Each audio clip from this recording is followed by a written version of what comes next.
मुळात संजय राऊत यांना स्वतःच्या पगाराची चिंता आहे।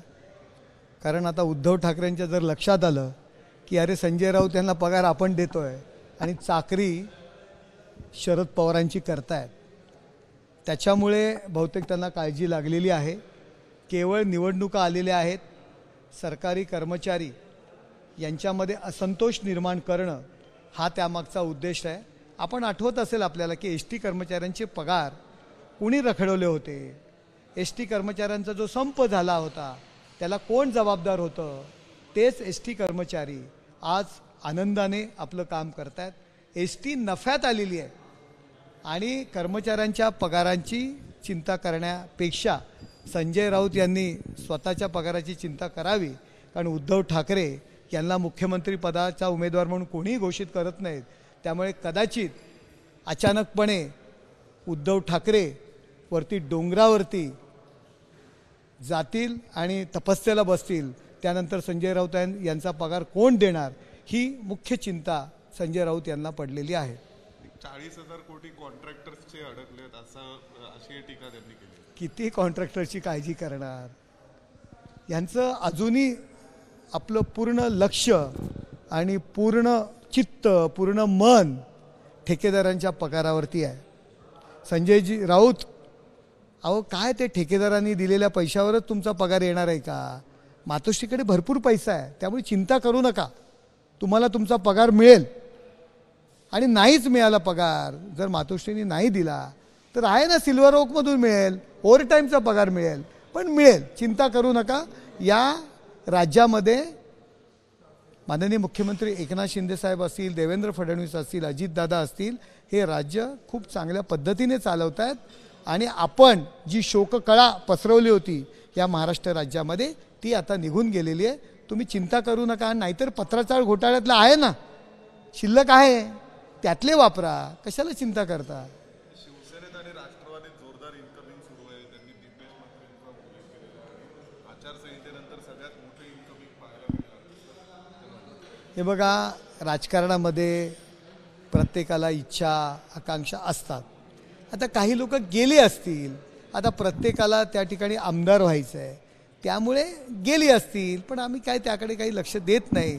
तुम्ही डोंबिवलीमध्ये दिपेश मात्रेवरनं जर उदाहरण देत असाल तर उभाटामध्ये कोण शिल्लक राहते का बघा, की ज्या लोकांनी सुरुवातीपासून तुमच्याबरोबर राहिले, सदा थरवड यांना तुम्ही आमदारकीचा शब्द दिला आणि आता तुम्ही दिपेश मात्रेंना घेतलात।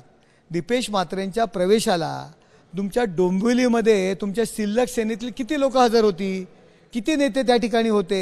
तुम्ही आधी तुमच्याकडे असलेली लोक सांभाळा आणि नंतर नव्यांचं पहा। त्यांनी अजून एक असं म्हटलंय की मुख्यमंत्र्यांनी आपल्या चिरंजीवांना काय करत आहेत ते बघावं। आणि दुसरी गोष्ट म्हणजे ते म्हणतात की हे मुख्यमंत्री दिल्लीला जाणं टाळू शकत नाही, आज मुख्यमंत्री दिल्लीत आलेत तर ते मुजरा करायला दिल्लीत आले। माननीय मुख्यमंत्री या ठिकाणी जो नक्षलवाद या विषयावरती पूर्ण राज्यांचे मुख्यमंत्री यांची बैठक आलेली आहे, त्याकरता आलेले आहेत। संजय राऊत आपले जे मुख्यमंत्री यापूर्वी होते ते रूममध्ये बसायचे, फेसबुकवरनं मीटिंग अटेंड करायचे आणि त्यांना फक्त मुंबई महापालिकेचीच काळजी होती, राज्याची काळजी आहे, देशाची काळजी आहे। म्हणून माननीय मुख्यमंत्री आज या संदर्भात जी बैठक आहे, महत्त्वाची बैठक आहे, त्याकरता आलेले आहेत। घरात बसून सर्व काही कामं होत नाहीत, आपण घरात बसलात म्हणून आत्ता तुम्हाला घरात बसावं लागलं। एकनाथ शिंदे साहेब बाहेर पडलेत म्हणून आज ते बाहेर सर्वत्र फिरत आहेत, राज्याची काळजी आहे म्हणून आलेले आहेत। तुम्ही मुजरा आणि ह्या गोष्टीची तर बोलूच नका। अहो तुम्ही सोनिया गांधींच्या बाहेर तुम्हाला मुजरा करायला पण संधी मिळत नाही आहे, समोर उभं त्या करत नाही आहे, तुम्ही दाराच्या बाहेर उभं राहताय आणि त्या बंद दाराआड आतमध्ये रूममध्ये असताना बाहेरून तुम्ही मुजरा करताय। एवढी वेळ तुमच्यावर आलेली आहे, त्यामुळे तुम्ही मुख्यमंत्र्यांवरती टीका करण्याचा प्रयत्न करू नका। आपण लोटांगणं घालताय सोनिया गांधींना, पहिलं ते पहा।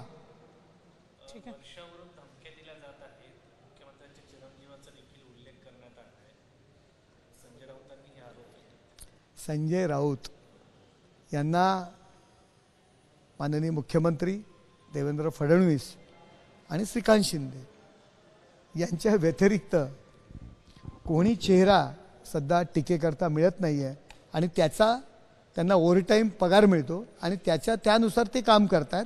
श्रीकांत शिंदे यांच्यावर टीका करत असताना श्रीकांत शिंदे पक्षाकरता काय काम करत आहेत ते पहा आणि श्रीकांत शिंदे यांच्या पक्षाच्या कामामुळे, राज्यात करत असलेल्या कामामुळे यांची पळताभुई थोडी झालेली आहे.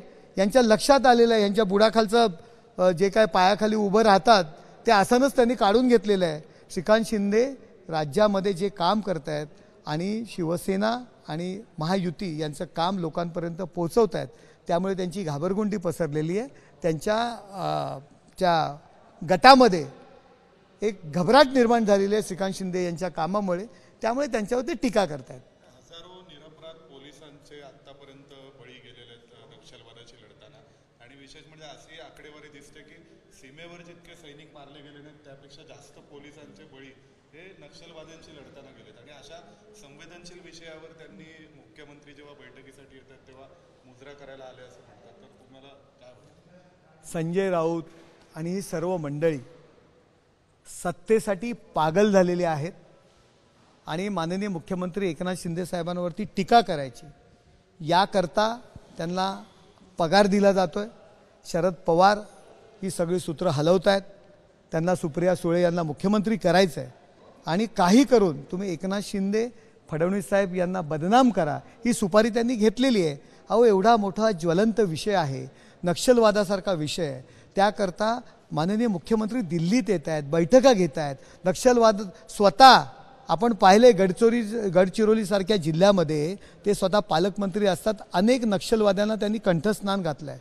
माननीय मुख्यमंत्री एकनाथ शिंदे साहेब यांना किती वेळा धमक्या आल्या होत्या, तरीसुद्धा ते न घाबरता त्या गडचिरोलीमध्ये स्वतः त्या ठिकाणी गेले, जात आहेत आणि तेथील आपल्या सैन्याला, पोलिसांना एक पाठिंबा देत आहेत, पोलिसांच्या बैठका घेत आहेत, त्यांच्यावर दिवाळी साजरी करत आहेत.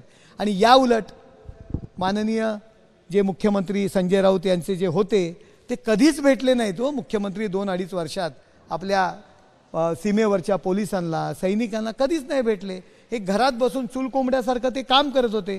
मुख्यमंत्री आता बाहेर येऊन काम करतात, त्यामुळे अशा पद्धतीची टीका करतात. परंतु ह्या टीकांना आम्ही फार महत्त्व देत नाही.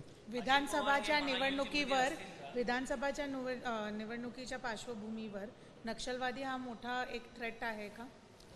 हे बघा, ज्या काही त्यांच्या चळवळ्या जे काही सुरू झालेल्या आहेत, जे काही हिंदुस्थानामध्ये वातावरण आहे, त्याकरता हा विषय आहे, महत्त्वाचा विषय आहे. आणि देशाची सुरक्षितता आणि राज्याची सुरक्षितता निवडणुकीपेक्षा महत्त्वाची आहे. स्वतःचा स्वाभिमान, स्वतःचा अहमपणा यापेक्षा देशाची सुरक्षितता आणि राज्याची सुरक्षितता महत्त्वाची आहे. आणि याकरता माननीय मुख्यमंत्री एकनाथ शिंदे साहेब दिल्लीला आलेले आहेत.